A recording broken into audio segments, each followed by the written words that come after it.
Wow. In the words of St. Francis of Assisi, when he met Brother Dominic on the road to Umbria, "What's up?" Scholars think he said hello, but I'm going to say that he said, "What's up?" You know, God has a really funny sense of humor, because usually around this time, I would sneak out of conference to go grab an iced coffee. And by iced coffee, I mean go home. You see, just don't let anybody know, right? I'm an introvert. And so I love you guys and I love being here, but you drain me. I am done by around lunchtime. And well, look at us now. Here we are. I think the way they keep an introvert longer is they ask him to speak. Figured that out. So introverts, I feel you. We'll have to petition for an iced coffee station outside next year.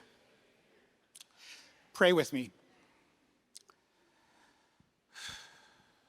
Father, use this time to open our hearts,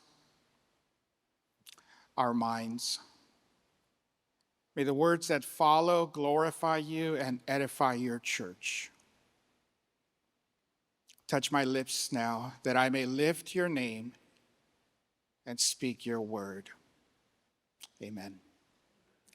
I'm going to read from the Gospel according to St. Luke chapter 7, and starting in verse 36. At Marina, when we read the Gospel, we ask folks if they're able, if they would stand. So if you're able today, would you stand with me?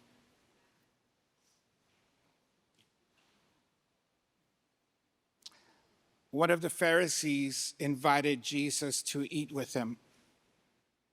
After he entered the Pharisee's home, he took his place at the table. Meanwhile, a woman from the city, a sinner, discovered that Jesus was dining in the Pharisee's house. She brought perfumed oil in a vase made of alabaster. Standing behind him at his feet and crying, she began to wet his feet with her tears. She wiped them with her hair, kissed them, and poured the oil on them. When the Pharisee who had invited Jesus saw what was happening, he said to himself, "If this man were a prophet, he would know. He would know what kind of woman is touching him. He would know that she is a sinner." Jesus replied, "Simon, I have something to say to you." "Teacher, speak," he said. A certain lender had two debtors. One owed enough money to pay 500 people for a day's work. The other owed enough money for 50. When they couldn't pay, the lender forgave the debts of them both. Which of them will love him more? Simon replied, "I suppose the one who had the largest debt canceled." Jesus said, "You have judged correctly." Jesus turned to the woman and said to Simon, "Do you see this woman? When I entered your home, you didn't give me water for my feet, but she wet my feet with tears and wiped them with her hair. You didn't greet me with a kiss, but she hasn't stopped kissing my feet since I came in. You didn't anoint my head with oil, but she has poured perfumed oil on my feet. This is why I tell you that her many sins have been forgiven, so she has shown great love. The one who is forgiven little loves little." Then Jesus said to her, "Your sins are forgiven." The other table guests began to say among themselves, "Who is this person that even forgives sins?" Jesus said to the woman, "Your faith has saved you. Go in peace." This is good news, the gospel of the Lord. You can have a seat. I was at Starbucks with my daughter. She must have been around 5 or 6 at the time. And we were completing our order, and parents, you know, coffee, extra strong, red eye, black eye at this point, just make it strong. And chocolate milk for her. When out of nowhere, her little voice pipes up and says, "Dad, I'm going to pay." And I'm thinking, what? Well, how are you going to pay? With what money? What's happening here? And then another thought came in. Shut up. She's a tax deduction and she's buying coffee. Like, let's go. Let's go. Pay for it. She opens her little wallet and I see a bunch of gift cards. And she's rummaging through and she picks the green one that says Starbucks and pulls it out and hands it to the cashier. And I'm thinking, this is going to be interesting. And you and I know exactly what happens next. There is 0 funds on this card. By now, there's a line. So I quickly pay. We sit and we wait for our drinks, our coffee. And I say, "Hey, show me your wallet. So what's going on here?" She opens it up. There's a Nike store one. There's a Subway, Barnes and Nobles, Yogurtland. And I'm like, what kind of scam are we running here? What the? So I go, "How'd you get these?" She says, "Dad, when you go to the stores, they have gift cards there. And then you go and you take one, and that's how they give you your monies." It was monies at the time, and she's 14 now, and she's going through a lot of monies still. And I'm thinking, yeah, that's not how that works. But I share this story with you because I truly believe that it is always possible for us to be inviting and have the programs, the small groups, all the parts of a church, not unlike a dinner party. But when it comes to what really counts, love, compassion, empathy, friendship, kinship, like my daughter's flashy gift cards, we can be found lacking in funds. If this story tells us anything, is that we can be religious and even have Jesus in the room and still not love those that come into our space. If we are serious about embodying wholeness, then we need to be serious about creating safe, non-judgmental, loving spaces where everyone, including ourselves, can bring our whole self to the feet of Jesus. Wholeness is the space and the life that we are called to live into, to create both for ourselves and for others, where there is no judgment, no labels, no walls, no one standing outside. If we are to be a people who embody wholeness, we first must start with getting our image of God right. See, Simon is sitting here at this dinner party telling himself, if he were a prophet, a spokesman, a representative of God, then he would know that there are people who belong and some that don't. People who are acceptable and some that aren't. For Simon, labeling and excluding people, dare I say throwing them away, was the application of his image of God. Wholeness will not occur until we dismantle any sense that God is angry, judgmental, hateful, or even disappointed in us. I was sitting with Roxanne and Claire from Rose City, and I was just brought right now an image. She sent me a text of a guy picketing outside of Rose City maybe 6 to 8 months ago. And he had a big sign, and the usual suspects, people from the LGBT community and this and that, and people who eat crustaceans and everything that God is angry at. But one of them stood out, and it said, "Loud women." I'm like, wow, God. Yeah, wow, of all the things God hates, loud women. I deeply believe that when Wesley declares that it all changed because his heart was strangely warmed, he is not encountering a God that hates or that is angry or that has a picket sign. He is discovering a God that loves and loves deeply.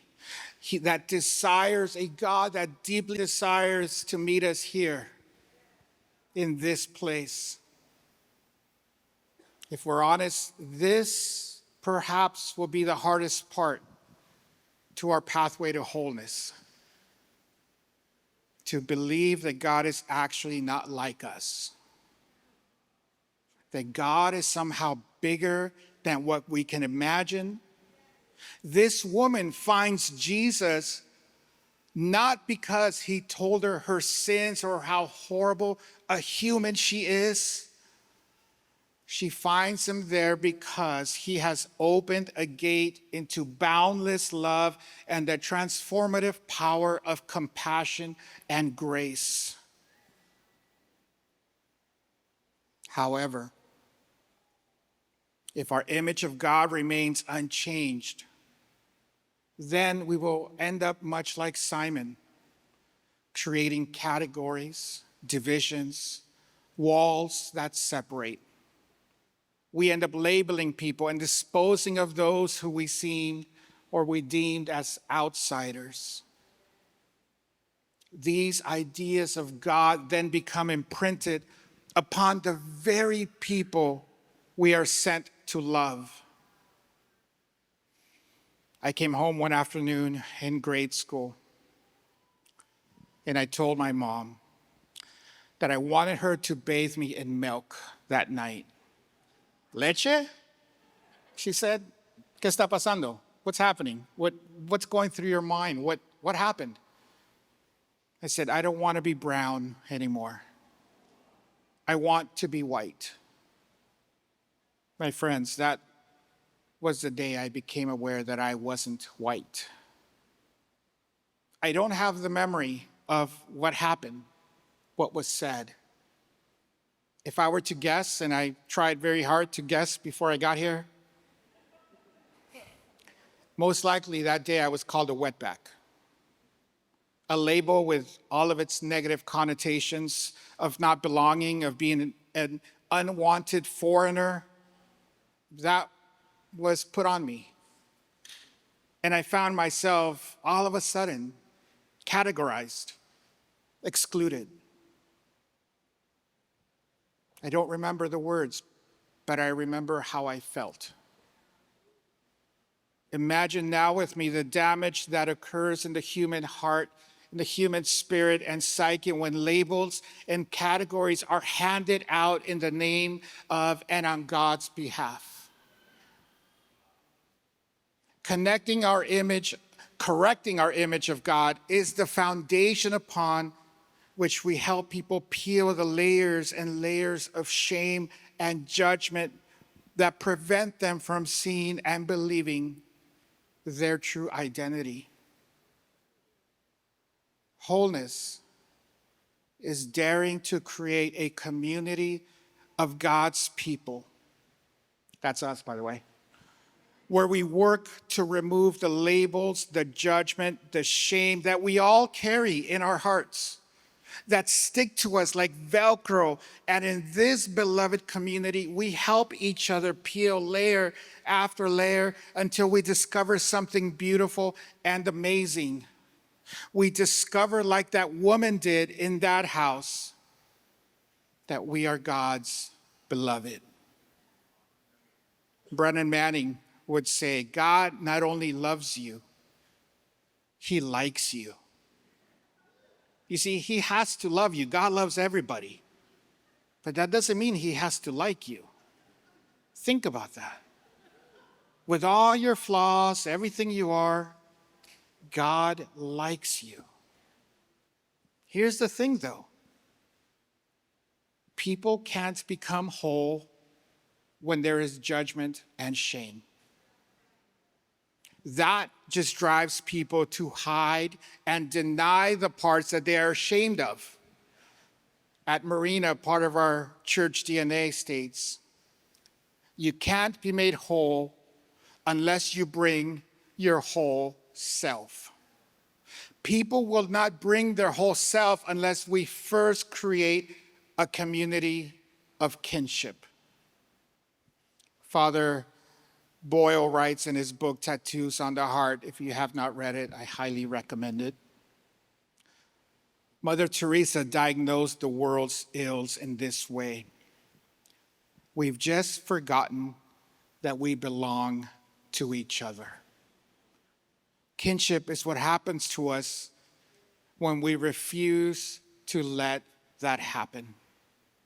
And we can't belong to one another if there is any notion that we are different from one another. Jesus, notice how smart he is. Jesus is creating a community of kinship with Simon by showing him that this woman belongs just as much as he does.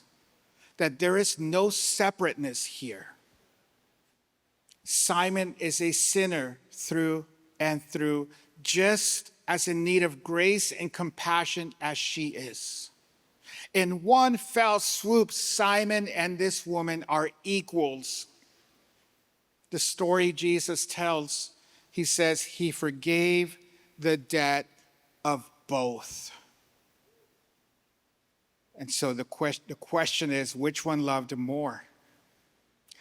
Both needing forgiveness, both capable of love. Let me give you an insight.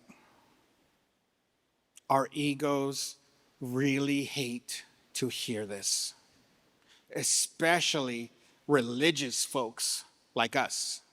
Yeah, see, no one's clapping on that. Woohoo, yeah, that's... If we're honest, it is much easier just to label people and put them in categories. Kinship eluded Simon because he loved keeping the rules and the law and his religious obligations more than he loved that woman. Did Simon love God? Absolutely, no question. But he fell into the trap and lie that holiness means separateness, and that holiness only means keeping the rules.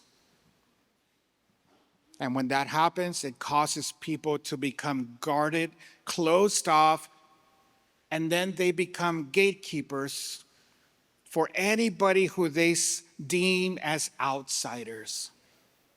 Or to use Simon's terminology, sinners.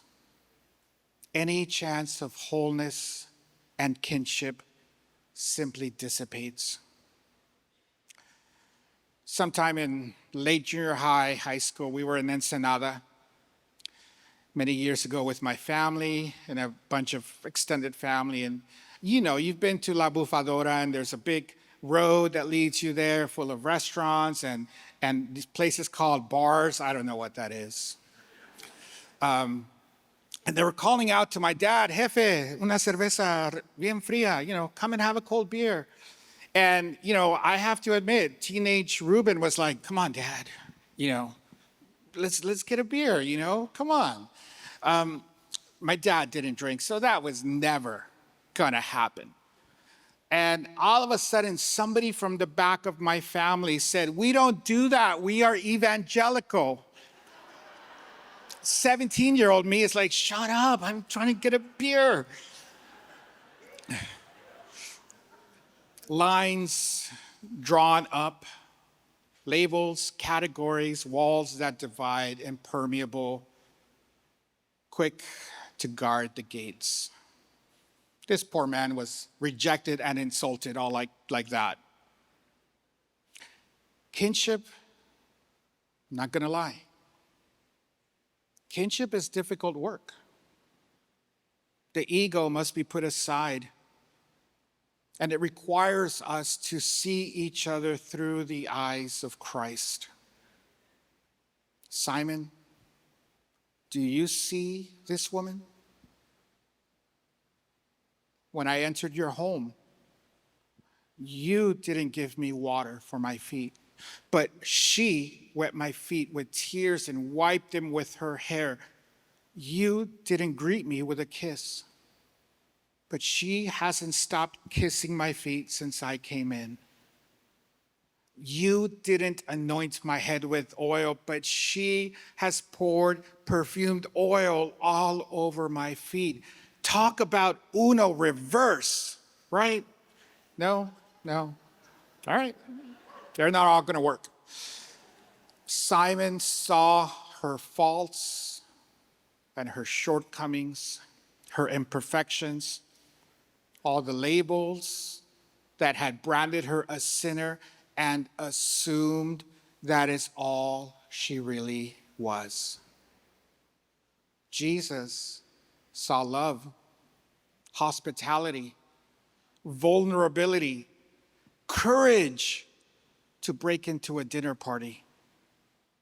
He saw beyond what we see and saw her true identity.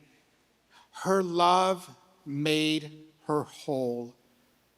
Her love made her holy.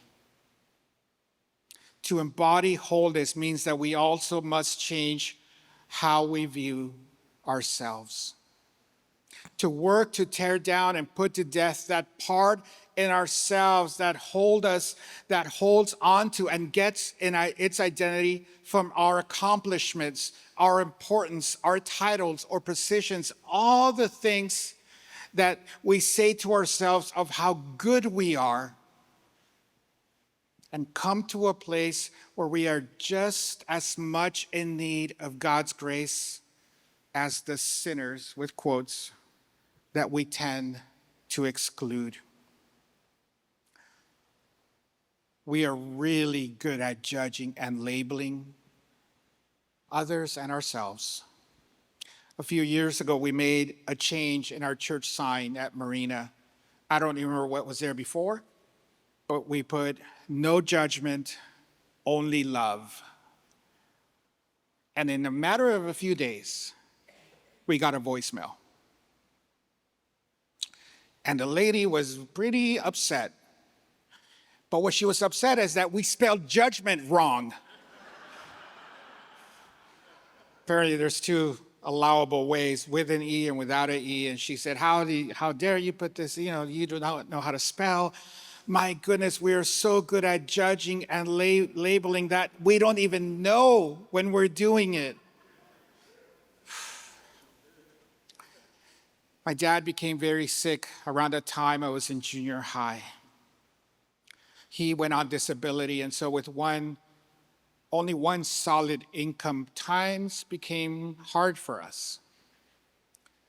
One of those afternoons, my mom got home from work and she was caring for my dad, and she went into her purse and gave me a $20 bill, and she said, hey, take your brother with you.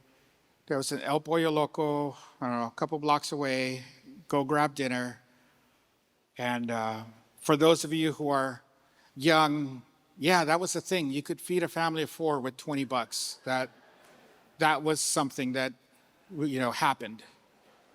And so my brother, who's younger than me, we're walking And two gang members start walking toward us, and they approach us. And as the oldest of the two, they direct their attention to me. "Where are you from?" they quickly ask. I was not in a gang. I said, "Nowhere." And I've been around gang members to know you don't act tough. I said, "Nowhere." "Give me your wallet," came next. So I hand him my skinny wallet with only $20, the same 20 that I have just been given, and he takes it. And out of nowhere, and I'm kind of shy to say this to you, but I just managed to burst out, "Our dad is sick, and that's all we have for dinner." And immediately the floodgates of tears just pour out. I've never shared this with anybody. I don't even think my mom knows that this happened. I cried, not out of fear and not of anger. I cried out of shame.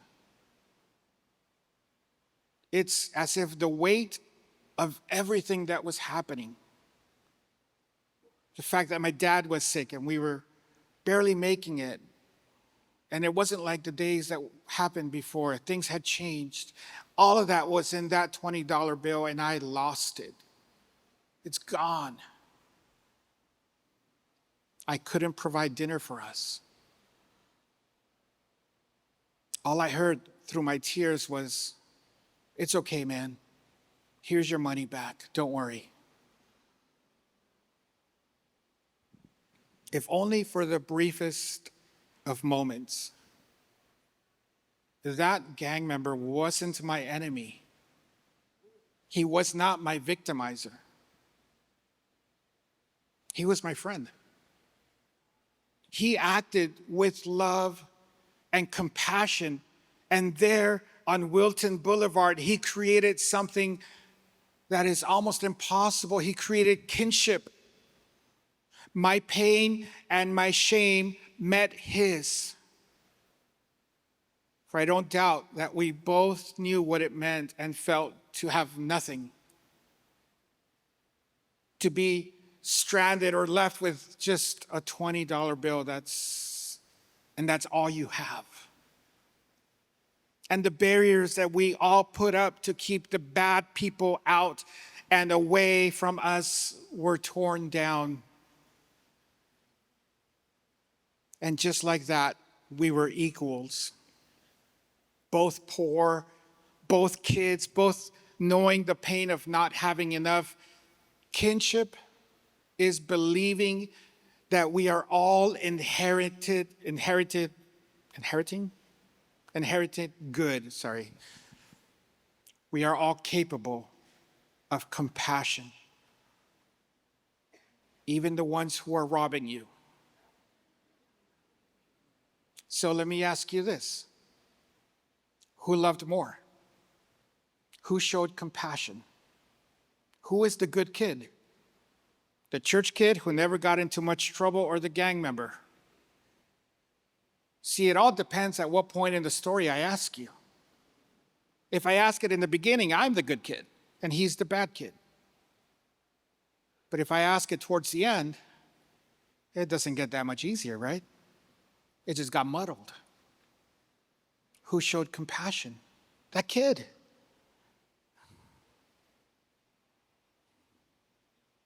Father Boyle writes again in his book, Tattoos on the Heart, "No daylight to separate us, only kinship. Inching ourselves closer to create a community of kinship such that God might recognize it. Soon we imagine with God this circle of compassion. Then we imagine no one standing outside of that circle, moving ourselves closer to the margins so that the margins themselves will be erased. We stand there with those whose dignity has been denied. We locate ourselves with the poor and the powerless and the voiceless. At the edges, we join the easily despised and the readily left out. We stand with the demonized so that the demonizing will stop. We situate ourselves right next to the disposable so that the day will come when we stop throwing people away. Kinship, my friends, it's what happens when you and I are able to bring our whole selves, our shame, our shortcomings, our broken selves to a sacred space, and it not be met with judgment, labels, disappointment. Many years later, we find ourselves at Homeboy Industries in downtown. We went to Homegirl Cafe for brunch. And so we visited the bookstore afterwards. And a man has tattoos all over his face is the cashier. Now, part of me is getting a little fearful, guarded. Part of me was very, very tempted, and I'm being honest here, to label and mistrust. And I have to keep saying to myself, he is safe, otherwise he wouldn't be here. He wouldn't be working at the register. They wouldn't trust him with money. So we pick up a few items. My daughter has picked up a t-shirt, and we're at the register, and she tells the guy, I love the stickers on your face.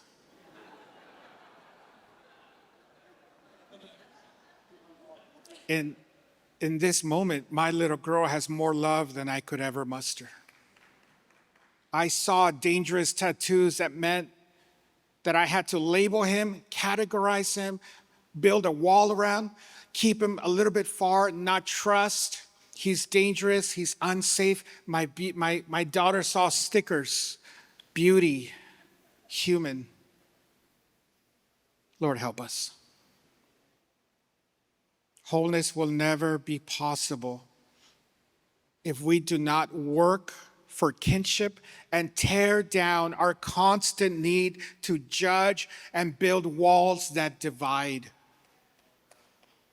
If we do not, like those friends of the crippled man, tear down and open up the roofs, the divisions that keep people from coming to the feet of Jesus.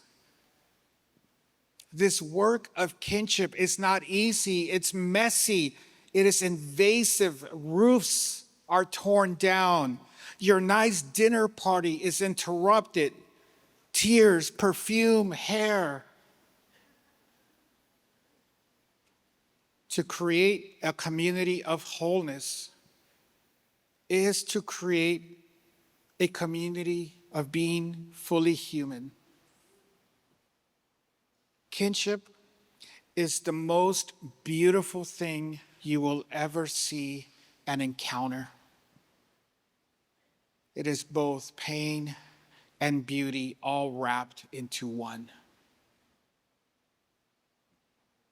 Wholeness is working together to find our true identity, to work through the murkiness of our own brokenness and help each other discover that we are sons, we are daughters, welcomed, loved, belonging, and worthy of grace, friendship. And friends, the world is starving for this.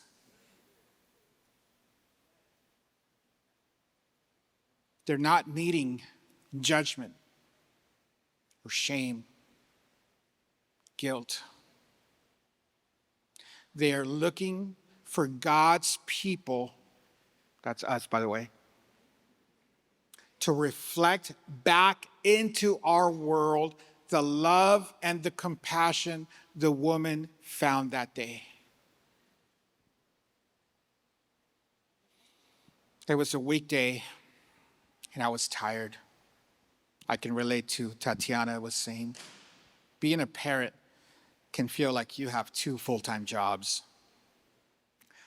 I had just left the office. There's a lot to do. My mind is still full of the days and what's coming up next and what I still need to do. I still need to think about dinner and bedtime routine. And so I picked up my son from preschool, daycare, whatever. I don't even remember, see?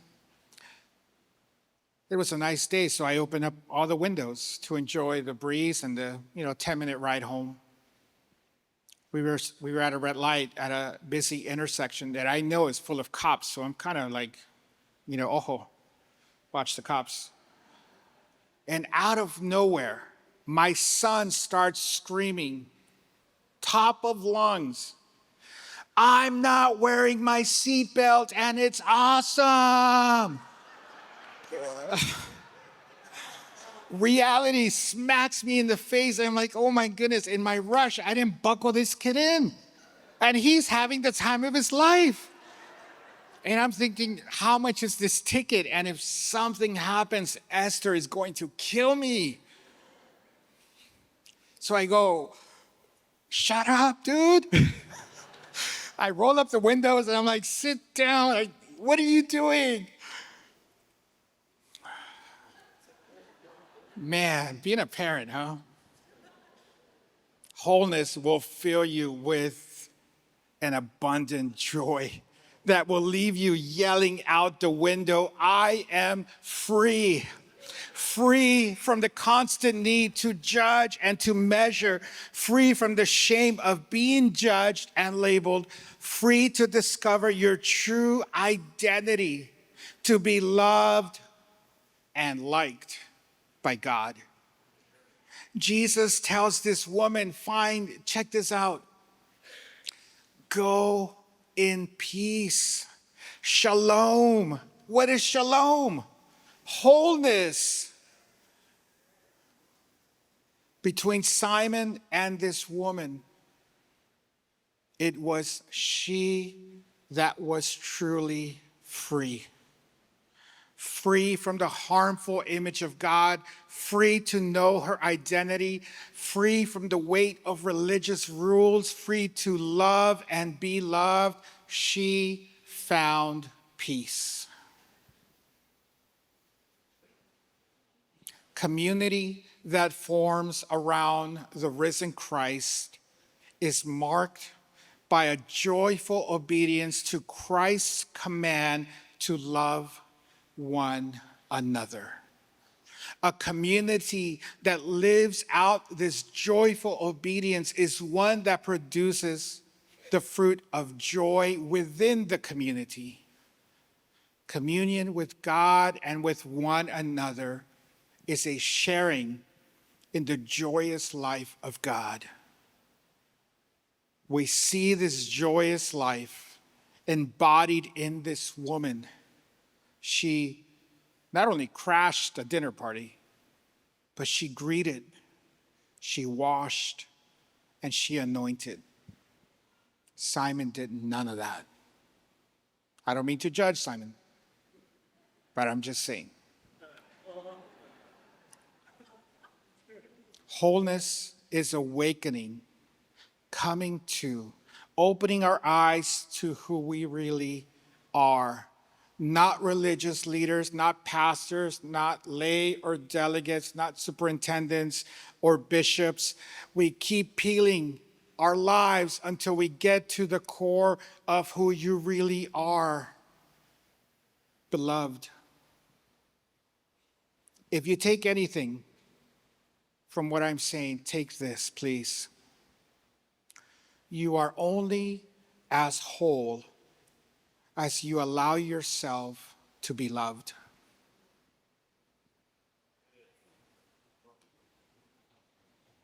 I think John and Paul were onto something when they wrote, "All you need is love." I'm a huge Beatles fan. You are only as whole as you allow yourself to be loved. Those who love little still have much, much more to peel, to discover. Those who love greatly have found who they are. They are complete. They are whole. Nothing else is needed. I pray that as delegates, as pastors, as churches, as a conference, as a denomination, that we would pursue wholeness by discovering kinship, that we would be known for our love, for our courage to stand with those on the margins, and for having the courage to break open the roofs that exclude those on the outside, and that we would bring them in to the loving feet of Jesus. I pray that we would be filled with the peace that comes from loving and being loved, that we would flow with abundant joy and generosity towards our world. Love is wholeness. Love is holiness. Love is kinship. We will know we have arrived at kinship. As Father Boyle writes, we are no longer saddled by the burden of our persistent judgments, our ceaseless withholding, our constant exclusion. Our sphere has widened, and we find ourselves quite unexpectedly in a new expansive location, in a place of endless acceptance and infinite love. We have wandered into God's own space. In a few minutes, or in a minute, I'm going to ask you to break into groups of no more than 3. But before I do that, I just want to pause and ask you to close your eyes. Place yourself in that dinner party. Simon is there. Jesus is there. And this woman has come in. Where are you?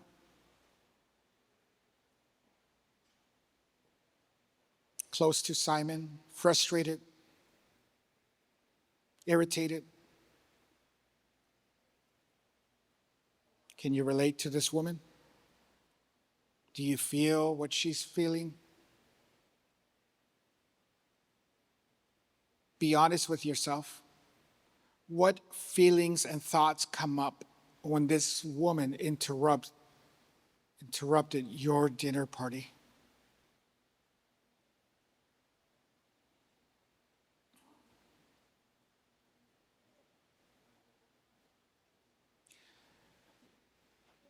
Look at the screen with me and find 2 people around you and take 8, 9 minutes. Pray over the following questions. Discuss what God is putting in your heart.